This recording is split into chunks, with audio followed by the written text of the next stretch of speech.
Hey everybody, springtime's almost here, and we're going to give you 5 things that you need to keep in mind on how to improve your soil quality.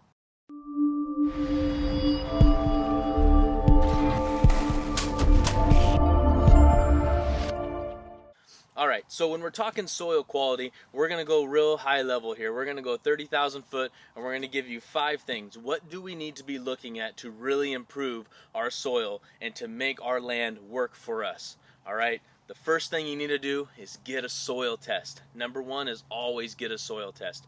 Make sure you're using a good lab that has the right techniques that are going to give you accurate results. Alright, when you look at your soil test, that is extremely important to know what's actually going on in your dirt. You don't want to guess. You don't want to think that you know what's going on. You know, as much as you think that you can understand what's in your soil, you need to be out there and you need to walk your ranches. You need to smell your soil.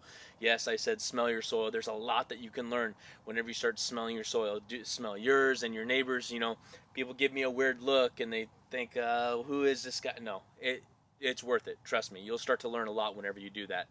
Get the soil test. See what's going on your ranch today.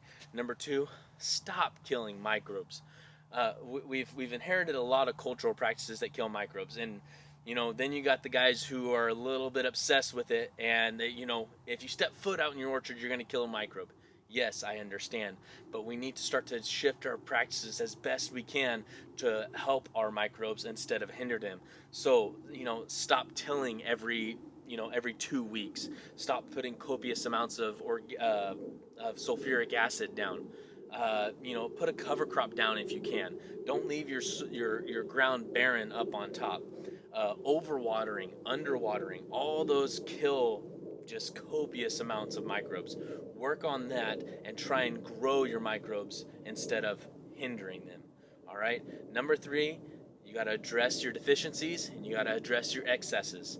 All right. So if you're looking at your soil test and it says that, you know, 80% is of your exchange capacity is taken up by calcium, you need to start changing that. That's an excess. If you have a deficiency and you see that you have, oh, I only have 2% of the potassium that I need, you probably need to address that. All right? Addressing deficiencies is easy. Just add them in. Okay? When you get to excesses, there's a few more tricks that go in there, but it's essentially you're just going to bring everything else up to an acceptable level, because the closer you are to balance, the less that those minor details will go into effect. All right, so we'll do another episode on addressing excesses and deficiencies and how you want to go about that. But all in all, you have a deficiency, if I could get it out of my mouth, add it. If you have an excess, add everything else up to a sufficient level. All right. The next thing is to grow your microbes. Use inoculants. Put down compost. You should be adding organic acids that have food for your microbes and sugars. That there's a difference between organic acids and humic and fulvic. You know, when you put down a cover crop, help your microbes grow. Do all those things that we talked about just a second ago that's killing your microbes. Stop those and do the things that you can to help grow your microbes. It's extremely important. If you can grow your microbes, they start working for you and they give you more benefit than ever to help go up into your plant. All right? The 5th thing you need to look at is growing a healthy plant. If you're growing a healthy plant is the fastest, easiest, and best way to grow healthy soil. All right, that kind of brings up that chicken the egg dichotomy that you got to think about. Well, you said you do all this to get healthy soil, and I need soil to grow a plant. That's where some of your foliar nutrition comes in, some of your very precise nutrition, plant available, using it at the right time, using an orthophos in spring, using some available an ammonium type nitrogen through the growing season, finishing with the potassium, getting that plant healthy and just giving it just enough to get through the season so it's healthy and it's putting all that photosynthetic energy back into the soil. All right. Now, if it's putting all that back into the soil, you can start to grow organic matter at a very quick rate.